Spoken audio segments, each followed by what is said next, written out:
E aí, galerinha do canal, hoje vamos de movimento retilíneo uniforme. Vamos nessa!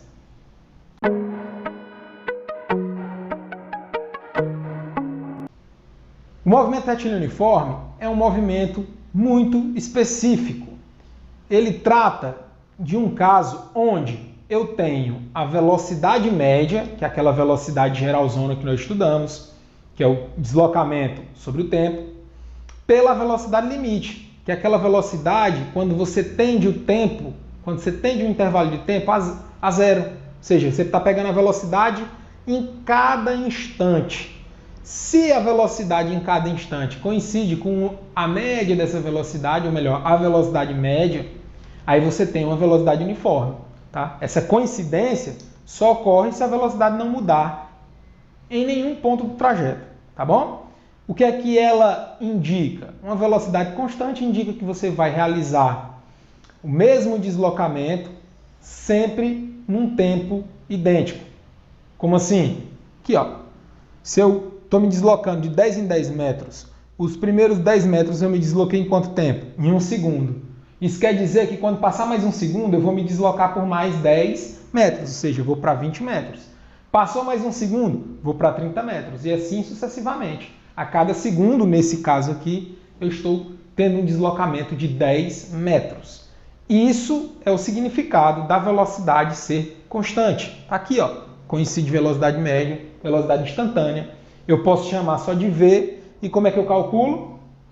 Da mesma maneira que calculamos a velocidade média lá na aula passada, ΔS sobre ΔT, deslocamento sobre o tempo.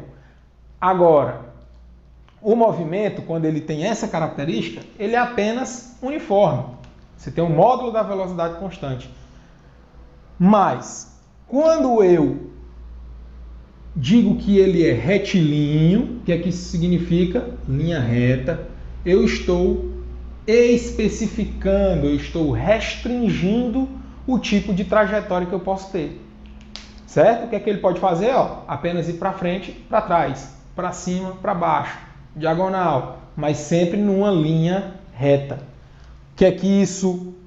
Em que isso me favorece? Primeiro, eu posso dispensar o caráter vetorial, tá? Dispensar o caráter vetorial, e eu garanto para você que esse ΔS aqui que eu estou pegando é sempre posição final menos posição inicial. Menor distância entre dois pontos sempre é a linha reta, tá certo? Então, quando eu faço essa restrição de trajetória, eu posso dispensar o caráter vetorial. Por quê? Porque a minha velocidade vai ser totalmente caracterizada apenas pela utilização dos sinais. E isso nós vamos ver daqui a pouco. Então continue aí. Aproveitando a paradinha, deixa logo aí o like, se inscreve, compartilha aí com a galera. Valeu! Continuando. Quando eu pego esse movimento retilíneo uniforme e aplico essa equação aqui, eu posso obter a equação da posição para o movimento retilíneo uniforme. Como eu chego nela? Vamos lá. Que é muito utilizada essa equação, certo?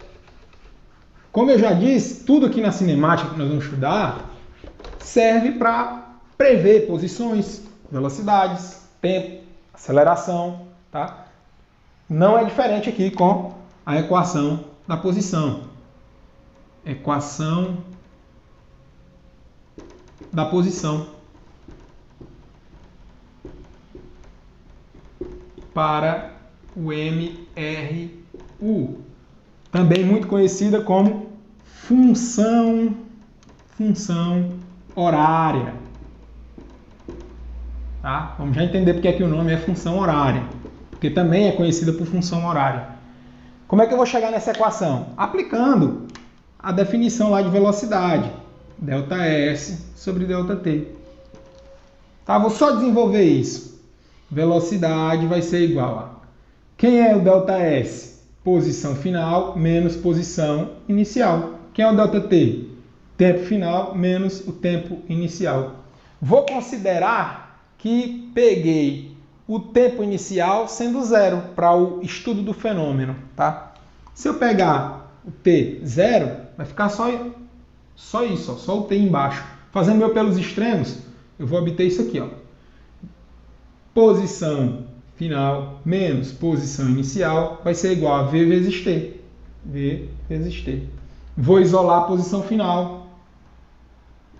Vai ser, tá negativo, vai para lá positivo. Posição inicial mais V vezes T. Tá aqui, ó. Essa é a função horária da posição. O que é que ela diz? Que a posição final de um objeto vai ser igual à sua posição inicial mais a velocidade vezes o tempo. Lembrando que esse sinal aqui, ó, mais, pode ser menos também, pode ser mais ou menos. Vai depender do quê? Da velocidade. Vamos já entender essa questão de sinal, que é o mais enroladinho aqui. Por que que o nome é função horária? Porque, ó, em um estudo de movimento, a posição inicial ela é fixa. Vamos lá, para um exemplo. Quero estudar o movimento que eu vou desenvolver da minha casa até a escola. De onde é que eu vou sair? Da minha casa. Não importa por onde eu vá, a posição inicial é onde? Escola, ou melhor, casa. Logo, essa posição inicial, depois do início do movimento, ela não pode mais ser alterada. Então, isso aqui é uma constante. Se eu estou tratando de um movimento uniforme, a velocidade também tem que ser constante, então não vai mudar. O que é que vai mudar? O tempo. Tá? O tempo ele segue o seu percurso ao longo do fenômeno. Então, o tempo é a única variável que nós temos aqui. Por isso, a função depende exclusivamente do tempo. Se ela depende como variável, se ela tem como variável o tempo, é uma função horária que depende do tempo. O horário vem daí. E aqui é a posição final. À medida que o tempo passa, a posição final muda. Tranquilo? Para que serve essa equação? Justamente isso, para prever posições. Onde é que eu vou estar daqui a 2 horas se eu estiver me deslocando com a velocidade de 60 km por hora? Eu jogo aqui nessa equação, certo? Então essa é a função horária da posição para o movimento retilíneo e uniforme. Certo? Vamos agora para a parte do sinal da velocidade. Quando eu trato do sinal da velocidade, eu preciso compreender, preciso ter internalizado já a questão da trajetória. Isso nós vimos lá na aula passada, aí o cardzinho, dá uma conferida. Sempre que eu vou tratar de um movimento, eu preciso estabelecer uma trajetória. Isso fica a critério do aluno. Se eu tomar o zero da trajetória aqui, ó, 2 metros, 3 metros, 4 metros, 5 metros, e eu estou dizendo, isso aqui é medida em metros, que o objeto está se deslocando nesse sentido, ele está indo no sentido positivo da trajetória que eu escolhi. Se para esse lado aqui está aumentando, para esse aqui diminui, lado negativo da trajetória. O que é que vai acontecer? Quando eu vou calcular a velocidade, eu preciso do deslocamento sobre o tempo. O tempo é uma grandeza sempre positiva. Então, o sinal do deslocamento vai ser igual ao sinal da velocidade. Se ele está indo aqui de 2 até 5, então vai ser deslocamento, posição final menos posição inicial. Então, o deslocamento aqui vai ser quanto? 5 menos 2. O deslocamento aí dá 3 metros. Positivo. Beleza? O que é que isso implica? Quando eu jogar aqui na equação, a minha velocidade será positiva. Quando isso acontece, ou seja, quando o objeto está indo no sentido positivo da trajetória, nós classificamos esse movimento como progressivo. Beleza? Progressivo. Mas, se ao invés de sair do 2 e ir para o 5, ele estivesse saindo do 5 em direção ao 2, o que era que iria mudar? Vamos lá. Nesse caso, o deslocamento seria o quê? Posição final menos posição inicial. Meu ΔS vai ser posição final, é onde ele chega. Onde é que ele vai chegar? No 2. De onde ele saiu? Do 5. Então, ΔS vai ser igual a quanto? 2 menos 5 menos 3. Tá vendo? Agora, menos 3 metros. Agora deu negativo. Ah, professor, o que é que significa um ΔS menos 3 metros? Significa dizer que eu tirei 3 metros? Não. O ΔS, assim como a velocidade, são grandezas vetoriais. Tá certo? Mais à frente vamos entender isso. Essas grandezas vetoriais, o sinal negativo indica só o sentido de deslocamento. Então, quando eu digo menos 3 metros, significa que eu estou voltando, tá certo? Na trajetória escolhida.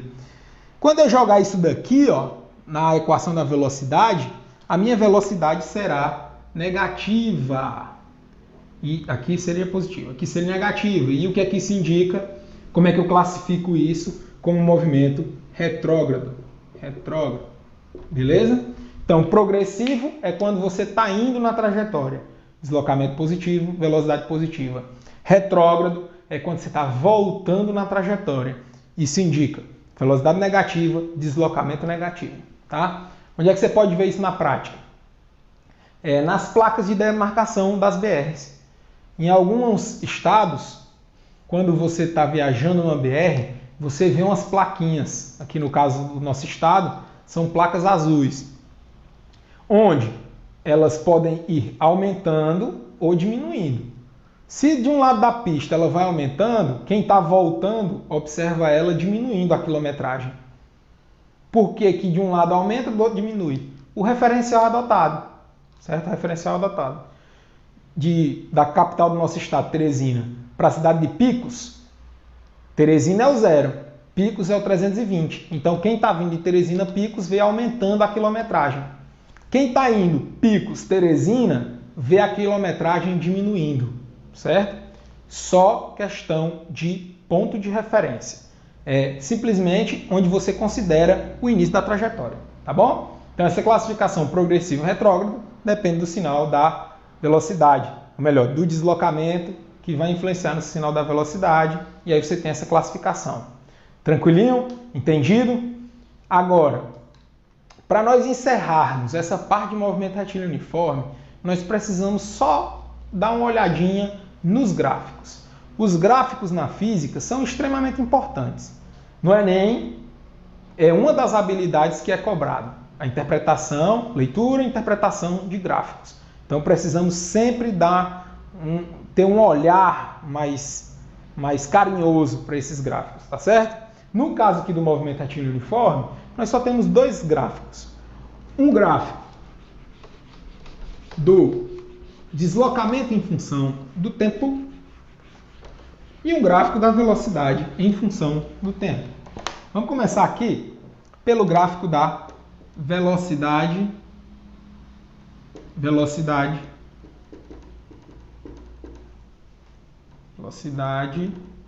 versus tempo.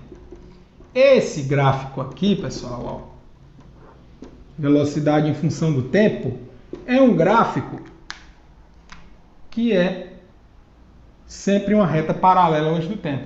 Pode ser na parte positiva do gráfico, né, no meu referencial positivo, se for um movimento progressivo, mas ele também pode aparecer aqui embaixo, caso o sinal da velocidade seja negativa, e aí você tem um movimento retrógrado. O que é que eu quero que vocês compreendam? Que esse gráfico tem por eixos velocidade, tempo. Está aqui, ó, velocidade versus tempo.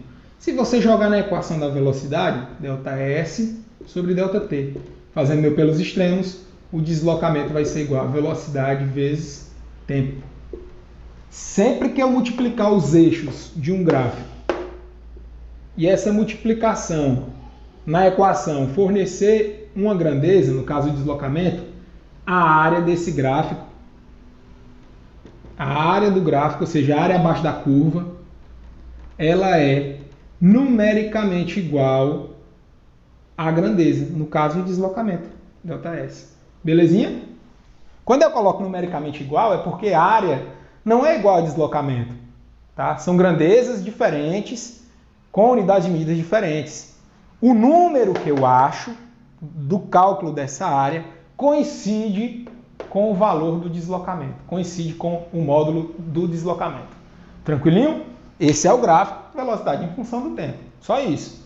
sempre uma reta paralela ao eixo do tempo, porque a velocidade é constante, e a área do gráfico me fornece o valor do deslocamento, certinho? O outro gráfico é o gráfico da posição em função do tempo. Posição em função do tempo. Posição versus tempo. Esse gráfico aqui, ele relaciona as posições para cada instante. No caso do movimento retilíneo uniforme, é uma função do primeiro grau, portanto, tem o gráfico correlacionado à função do primeiro grau, que é uma reta inclinada assim, certo? Onde, para cada posição que você pegue, você vai ter um tempo distinto. Posição 2, T2. Ou seja, você tem a correlação posição em função do tempo. O que é que eu vou extrair desse gráfico? O valor das posições, o valor dos tempos. Se eu quero calcular um deslocamento, pego posição final menos posição inicial, tempo final menos tempo inicial, aplico na equação, ou no caso, calcular o deslocamento, posição final menos posição inicial. Tempo final menos tempo inicial. Aplico na equação da velocidade, tem o valor da velocidade. Tranquilo? Essa tangente aqui desse ângulo me dá essa velocidade também, mas isso nós não vamos abordar agora. O que é que eu preciso que você compreenda? Caso esse gráfico, olha, posição em função do tempo, pode ser P ou pode ser S aqui, seja uma reta paralela ao eixo do tempo, está dizendo o seguinte, que o tempo passa, mas a posição continua a mesma. Tá? O tempo está passando, mas a posição continua a mesma. O que é que isso significa? Que o objeto está em repouso. Tá certo? Pode aparecer algo desse tipo. Já o gráfico da velocidade em função do tempo, se é uma reta paralela ao eixo do tempo, significa que a velocidade é constante. E a área do gráfico é o deslocamento. Então, qual é a técnica para você analisar um gráfico? Primeira coisa, olhe os eixos. Olhe os eixos. O que é que esses eixos estão relacionando? Por quê? Com o passar do tempo, você vai fazendo questões e os gráficos vão meio que associando. Olha, toda vez que o gráfico tem esse formato, então é isso. Aí o que é que os caras fazem enquanto estão elaborando? Mudam as correlações, botam mesmo no esboço do gráfico. Aí você é induzido ao erro. Então, observe muito bem o que o eixo está relacionando. Observe também, com muito cuidado, quais as unidades de medida que estão sendo trabalhadas nos eixos. Se tem alguma potência de 10 junto com essa unidade de medida, se é algum submúltiplo, se é algum múltiplo, tá? Cuidado com isso. Você analisando esses pontos, reduz demais a possibilidade de erro. Tudo bem? Então, com relação ao movimento retilíneo uniforme, encerra aqui. Vamos fazer exercícios na próxima aula relacionados a esse conteúdo para observarmos quais os pontos que nós precisamos ter atenção, quais as condições iniciais que podem complicar a nossa vida, certinho? Então, mais uma vez, deixa o like, se inscreve no canal, fortalece aí o movimento, segue lá no Insta e até a próxima. Valeu, galera!